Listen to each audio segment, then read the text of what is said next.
موسی بن جعفر است و اون گروه هایی که پیش آمد بعد از شهادت امام صادق علیه السلام.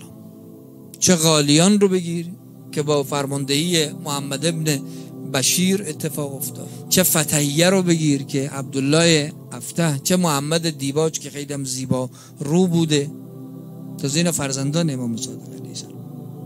و اوجش هم اسماعیلیه هست، با اینکه به صراحت امام صادق علیه السلام بیان کرده.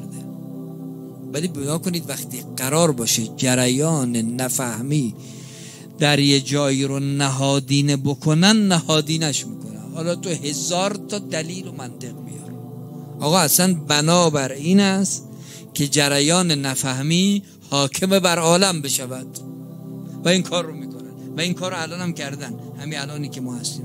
لذا گوشی برای شنیدن حقیقت نیست، چشمی برای دیدن حقیقت نیست. ببینید الان مثلا شما ولی جامعه ما مقام معظم رهبری رو ببینید، او یه چیزهایی میبینه، یه چیزهایی رو پیروزی میداند که ما خیلی، حالا ما که العیاذ بالله اگه این چنین باشیم خیلی نمیفهمن چی مثلا جو تا نوک دماغ خودش رو میبینه که این اعتراضات رو به ولی انجام میده، ولی اون میبینه افقها رو.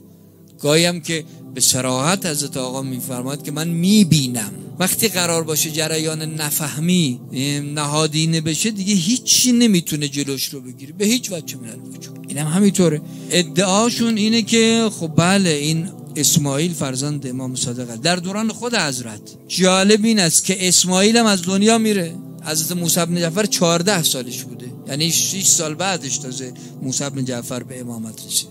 گفتن نه این همون مهدی است، نمرده رفته تو پرده غیبت. حالا خر بیار باقالی بار کن. امام هست، امام صادق علیه السلام میگه اینم نیست، مشخص هم میکنه. تازه بعد گفتن نه این میاد. اومدن ادعا کردن برای فرزندش.